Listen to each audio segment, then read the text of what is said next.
Hello friends, today I'll be doing an overview of the letter to the Romans. So this video might feel more like a Bible study than an actual sermon. My next three videos will focus specifically on Romans chapter 12. And in order to extract the full meaning of chapter 12, there must be some understanding of the background and the original context of the letter to the Romans. A good place to start is with the author. Evidence of the author is found within the letter itself. Romans chapter 1 verse 1 says, Paul, a servant of Jesus Christ, called to be an apostle set apart for the gospel of God. Then in verse 7 it says, to all God's beloved in Rome, who are called to be saints, grace and peace to you from God our Father and the Lord Jesus Christ. So it is clear from the salutation of this letter that Paul is the author of the letter to the Roman church. As a reminder, this is the same Paul who was formerly called Saul. We're introduced to him in Acts chapter 9. He was probably born around 4 BCE in Tarsus in Cilicia, a town north of Jerusalem. He was very educated in the Jewish law and was a Pharisee, someone who taught laws within the Jewish Pharisaic tradition. His zeal for the Jewish law led him to become a persecutor of those who didn't follow the law at that time. But Paul had a transformational experience, which led him to cease being a persecutor, especially of Christians, and to become one of the great Christian missionaries of the early church. Paul wrote about his transformation from murderer to apostle in his own words through his letters. He says in 1 Corinthians chapter 15 verse 9, For I am the least of the apostles, unfit to be called an apostle because I persecuted the church of God. Then in Galatians chapter 1 verse 13 through 16 he says, You have heard no doubt of my earlier life in Judaism. I was violently persecuting the church of God and was trying to destroy it. I advanced in Judaism beyond many among my people of the same age, for I was far more zealous for the traditions of my ancestors. But when God, who had set me apart before I was born and called me by his grace, was pleased to reveal his Son to me, so that I might proclaim him among the Gentiles, I did not confer with any human being.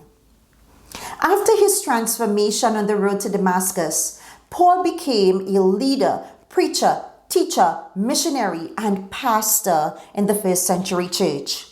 Many of his letters to churches in the first century are included in the New Testament. They contain some of the most beautiful words about faith, Christian responsibility, marriage, church life, and many other topics. One of those letters is Romans.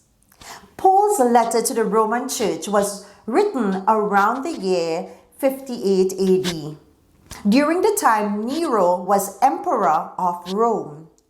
Evidence tells us that Paul was in the city of Corinth on one of his missions when he dictated this letter. While Paul had established or founded many of the churches he writes to, this is not the case with the church in Rome. He was haunted by the thought of Rome and always desired to preach there. He felt a sense of connection because he was a Roman citizen. But this letter was all he could do to connect with them. He carefully constructs this letter, and in reading it, you recognize its complexity and its depth of theological thought. At the time he wrote the letter, Paul was trying to expand his ministry to the West. And Rome was the perfect location for him to be based. So he strategically writes this deeply theological letter to lay out the very essence of his belief, so that the church would know how passionate he was for the gospel. He hoped that he would gain allies in the Roman church so that he would be able to expand his missionary work there. In the middle of the first century, around the time Paul writes this letter, Rome was the most important city in the world. It had a powerful army, and the city engaged in trading because they had both a sea and a land route. This helped Rome's wealth and political power grow rapidly. The wealth of the emperor and the empire grew, and they became the most influential players in the ancient world at the time of Paul's writings. According to Tim Challies, a pastor and theological writer, there are 4 great reasons to read Paul's letter to the Romans. First, it's a book of doctrine. Romans is a book of truth about God, taught by God. Romans gives you all the main themes integrated together: God, human, sin, law, judgment, faith, works, grace, creation, redemption, justification, sanctification, the plan of salvation, election, and many others. Second, Romans is a book of life. It shows by exposition and example what it means to serve God and not serve God, to find God and to lose God in actual human experience. Third, Romans is a book of the church. In Romans, the God-given faith and self-understanding of the believing fellowship is voiced. From this standpoint, Romans is the classic account of the church's identity. It is the community of the resurrection in which the powers of Christ's historic death and present heavenly life are already at work. And finally, Romans is a personal letter. Romans is a personal letter from God to each one of us.